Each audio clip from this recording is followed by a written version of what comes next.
We stand at the dawn of a brand new decade, where looking back we see how much has changed, and looking at ourselves now we realize much has stayed the same.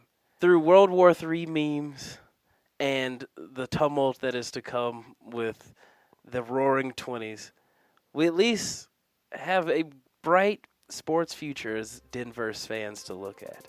This is, in fact, the Denverse. I'm Quinn. I'm Derek, and welcome to 2020. Yeah, buddy. 2019 ended really poorly for the two teams still playing as both the Nuggets and Avs lost. I was thinking about it, like, who goes into the new decade on a winning streak? Neither of them. Broncos 2 games, and then I looked it up. The Rockies swept their last 3 games. They swept the Brewers, so 3-game winning streak for the Rockies going into 2020. All right, so they're in the lead so far. Other than that, I mean, it's been a very up and down first week of the 2020 year. Yeah, it really has. I mean, we've gotten the entire gamut of like, yay, and like, oh, why do I care? The existential dread title of last season, I think, is still in full effect. Yeah, you had no idea how bad it was going to get. No. You didn't know that we were going to be on the brink of war. Well, let's get into it with our probably longer 7-minute recap. Yeah. But we just have 8 days to cover here. And as I said, New Year's did not end with fireworks other than the Avs have a fireworks show on the ice for the Avs and Nuggets. The Avs lost to the Jets 7-4. Some really, really bad goaltending, and it was one of those games where they had the worst goaltender and lost. Mm-hmm. The Nuggets just decided they didn't want to play anymore. They were ready to get to their New Year's party and lost to the Rockets 130-104. Those Houston strip clubs, man, I'm sure there was like a 2-for-1. They were just ready to get out and get to the club. Isn't that the thing with James Harden, is you can track how he's doing? Based on the Yelp quality of strip clubs around. They just moved the nicest one to Houston, clearly, because they're like, this is the only way we can win. We need James at 100%. Then there was nothing on New Year's. There was the outdoor game. It was at the Cotton Bowl, which was nice for the NHL, and some worthless bowl games. They did announce that the Minnesota Wild are going to be hosting next year's outdoor game, the Winter Classic, and the Avs are one of 4 teams that might be in that game, so that's exciting. Mm-hmm. The Avs, of course, are playing an outdoor game at Air Force in February against the Kings. On the 2nd, the Avs finally awoke in the new year, beating the Blues 7-3 and ending a 2-season losing streak against the Blues. They did not beat them at all last year and had lost the first 3 games of this year. All of them were road games. They now have, I guess there were 2. They lost the 2 road games this year, and they have 3 home games still against the Blues. 2 more left, so 7-3 win. You want to hear about the worst tiebreaker in sports? Yeah, throw it at me. So in the NHL, if you play an odd number of games, whatever is the game that puts you over the mark, so in this case, the first home game for the Avs, because they get 3 home games against 2 against St. Louis, they just throw that game out. It does not count in the standings of tiebreakers at all. So the best the Avs can do against the Blues is tie them in the standings by winning both games in regulation, the next 2, because this game doesn't matter at all. Even if they ended up winning the next 2 games, the tie would not go to the Avs. That game just doesn't count in the tiebreaker schedule. Okay. I think that's on the same level of trying to explain like a offensive like 3 in the key penalty. It was just like, you told me the words, I understood everything, but I don't get why that's the case. It makes absolutely no sense at all. But that is the NHL's way. Also going on, before that, the Nuggets beat the Pacers 124-116 in what will forever be known as the Michael Porter Jr. game. Yeah, buddy. 25 points and some of the best highlights I think anyone has seen from a breakout game of a rookie. No, he went from not ranking. I didn't even know CBS did a rookie power ranking, but he went from not being talked about to number 1 with one amazing game against a Pacers team. I don't think people appreciate how good they are. Like Domantas Sabonis, I love that dude. And he was like putting work on the Nuggets, but then the secret weapon, light-skinned assassin stepped in and just took over the way that Nuggets fans last, July had hoped in the draft. Mwah. 2 Julys. It was 2018. Oh, man. We've come a long way. And I feel like coming along that way with it has been Nuggets Reddit. Yes, sir.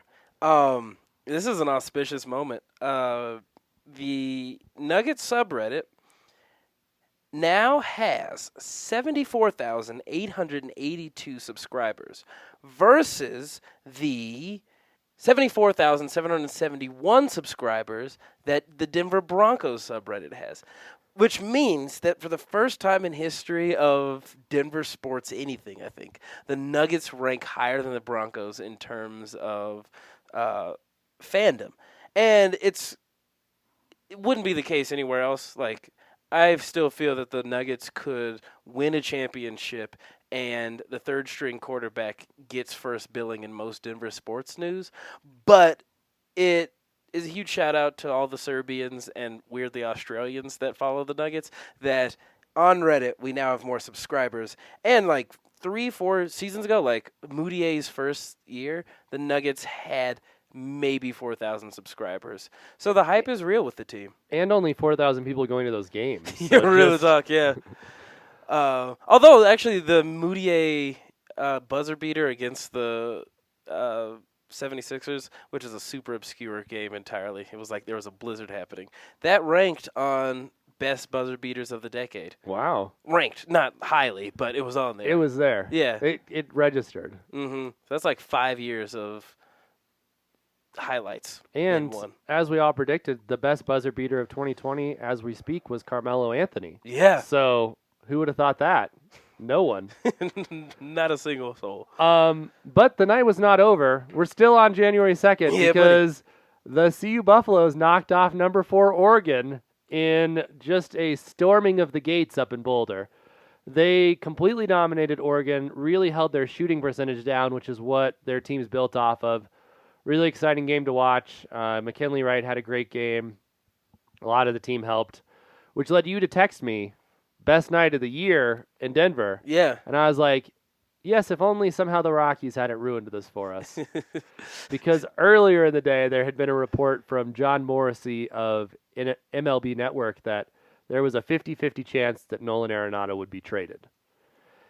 And the thing about this is there's really only one person who has any interest in the Rockies that thinks that Nolan Arenado should be traded. Unfortunately, that person seems to be the general manager of the Colorado Rockies. No one thinks that they can get value back for him. No one thinks that they're better off trading him in any universe.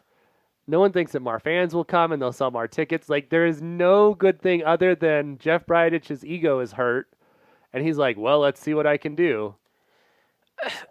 But Jeff Bridic's ego is hurt by Jeff Bridich. Yeah. And, he's had this offseason. He's supposed to be a brilliant guy. He's been able to offload none of the money that they have tied up in the bad pitching, in Desmond, in Daniel Murphy. And he's the reason they're in this situation. Mm-hmm. So he kind of ruined it a little bit. Yeah, totally. And I know he wasn't the one that said it's 50-50. And most people around there don't think Nolan's going to be traded right now.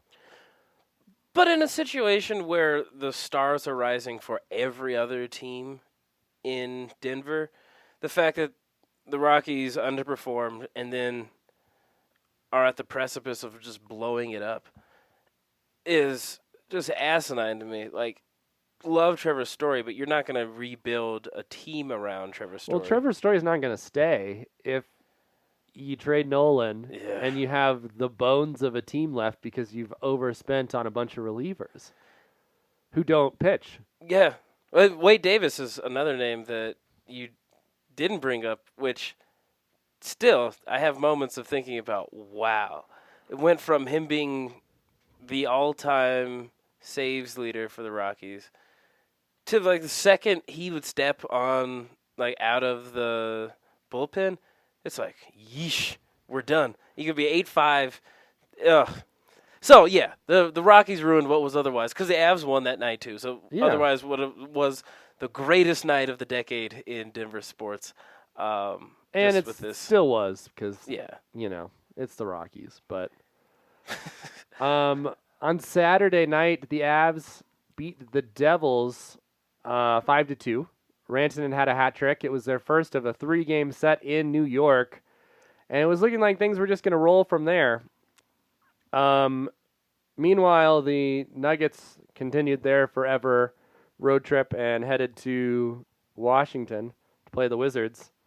Lost 128-114. A Wizards team that was missing arguably 5 of their 6 best players. That truly, anyone who's an NBA player is phenomenal and probably the best person that's ever graced their home and high school courts. But it was a bunch of scrubs, Isaiah Thomas maybe included, Ish Smith, and that was enough to just run the Nuggets out of the building. It was one of those games where you look like, why doesn't everyone do this to this team? Because they may never win again. It was classic. The Nuggets played down to their competition woefully so. The night started out poorly because Malone was quoted, according to people on Twitter and the media, as saying that he was going to play MPJ 25 minutes a night going forward. MPJ played 15 minutes, and it was really just because of the garbage time, he would have only had 10 minutes. Yeah. But then it turned out after the game that the quote was just wrong, and he'd said, we'd like to get him 25 minutes, which completely changes what that looks like. Yeah. You're like, MPJ just had this great game on Thursday night. Breakout start was what everyone was talking about on all the ESPN shows the next day, to the coach says he's going to play him, and we all get ready, and then it turns out he didn't say that, and nothing. Yeah. But, frustratingly, that seemed like a game where, throw the kid a lot of minutes. The Nuggets should have won that game by 30 points very easily. I'd never heard of Ish Smith before that game. It rhymes. What do you think his first name is? Do you know? I think Ishmael. Okay, that's Ishmael. better. Ishmael Smith. Yeah. But Ish Smith. Yeah, I mean, it's a great nickname. Yeah, well, that dude looked like he should be a perennial all-star. They just ran the Nuggets out of the building. Although Jamal Murray, great scoring night, I think 37 points. But you don't find silver linings on an East Coast road trip against a tanking team. And for that, the whole team should hold their head in shame. Speaking of teams holding their head in shame, the next afternoon, the Buffs lost to Oregon State, completely blowing all of the goodwill they got from beating Oregon. They still were ranked in the top 25, but basically, they were in control of the game. They were up 9 points. Oregon State decided to do a 1-3-1 defense that the Buffs just could not get past. McKinley Wright just looked like he couldn't play anymore. It was a disaster. And Tad Boyle, after the game, was like, we practiced it. They were fine. They've played against this before, and they were just getting held up at the half-court line. They couldn't get it past. It was very frustrating. I don't really know why CU was still ranked, because that loss was worse in some ways than the win. Yeah. But they still have one more game on this homestand. They play Utah on Sunday. On Monday, Nathan MacKinnon was named Player of the Week for the third time with 8 points. It was the third time this season he's been named Player of the Week, and many had him as their first half of the season MVP. Left off of the list, Samuel Girard, who, as a defenseman, had 8 assists over 3 games for the week. He did not make the Players of the Week, but one of the most impressive stretches for a defenseman in the last 30 years. Jeez. So, well, question: how much does the poor goaltending lay on the defense? Because it's great that he's getting offensive assists, but the Avs have, I think, allowed close to 4 points per game in their road trip. Yeah, I mean, other than the Varlamov game, which we'll get to, it was the same game or same day. Their defense has just been bad. They aren't making good passes. That's the main problem. It's sort of like thinking about the transition out in basketball. If you have the ball and you throw it away before you get it past half court, that's what the Avs keep doing. And then the other team has easy scoring opportunities. Their power play has been really, really bad, which has led to a ton of opportunities for the other teams. Which is the reason why they didn't go further in the playoffs last year. It seemed like that was fixed almost. And it was one of the things that we thought this could be solved with Taylor Hall, and they decided that wasn't for them. So a lot of it is the defense, but they need to make some better plays, and they're giving up just a ton of goals. Unfortunately, this was not one of these games. Francouz played great against the Islanders on Monday night. Lost 1-0 to Semyon Varlamov, who got the shutout. Classic Semyon Varlamov game for the Islanders. The Avs did score, but it was determined that the play was offsides. The puck was about 30 feet in the air, and they had one camera angle where you could see the shimmer of the puck against the black seats right over the line as Burakovsky was crossing, and it took away a goal from Zadorov, and the Avs really didn't have a great opportunity. The Islanders coach, Barry Trotz, won the Stanley Cup with the Capitals 2 years ago. And the Capitals didn't want to re-sign him, so he went to the Islanders, and he implemented his D system, and it's really hard to play against. Well, to the Avs' credit, they've lost to good teams. Yeah, so the Islanders were a good team. The next night they lost to the Rangers 5-3. It was Igor Shesterkin's debut in goal, and he was the winning goaltender for the Rangers. The big moment of the night was that Kadri got in one of the most one-sided fights I've seen in a while. So Ryan Lindgren checked Donskoy high in the head with his elbow, took him out. Donskoy's laying on the ice. Lindgren comes around, and Kadri's like, "What are you doing?" He drops the gloves and just pounds the pulp out of him. It was such a one-sided fight. They gave Kadri a bunch of penalties. They didn't penalize Lindgren at all. And then today, it came out that the NHL player safety was like, "We're not going to have any supplemental discipline," which basically means they were saying that fight with Kadri, that was all of the discipline you're going to get, which is supposed to be the image that the NHL is going against. They said that it was an inadvertent contact, which is like saying helmet-to-helmet contact is inadvertent if you leave your feet. Which they wouldn't say. Yeah. So that was disappointing. The Avs got up 2-0 into this game with about 5 minutes in after MacKinnon scored on a turnover breakaway, and you're like, they're going to win this game. Lost 5-3. Also, the night before this, the Hawks lost just barely to the Nuggets. 123-115. It was a little bit closer, and Nikola Jokic had his high 47 points for his career. And an awkward beef with Vince Carter at the end where, the game was in hand, I think 10, 15 seconds left, and Vince Carter was just playing really tough defense on Jokic for no good reason, and so then Jokic flopped to then get to the line, which I liked that sequence. That was... his nickname Joker only comes because Americans don't know how to pronounce Jokic. But that was a good Joker troll that happened. But it was one of those games where the Nuggets win, but all the highlights are on the opposing team because Trae Young, he's so good. Yeah, I mean, so annoying. He's great, and if he stays there, they're going to have a good team in a few years just because he's so good. Yeah. It was a bad night for Murray. Murray scored some points late, but he wasn't great. Terrible night for Harris. I don't know what was going on, but he's having some issues. Barton played pretty well. Yeah. And it was probably Morris's best game in quite a while. Honestly, I've been pounding the drum that maybe Morris should be part of some trade deals. Because I just don't think that he's not going to have the edge when Murray is not on his game, especially in the playoffs. But dude looks solid. I hope he's able to come to perform. And from the backup point position, we need 10 points a game.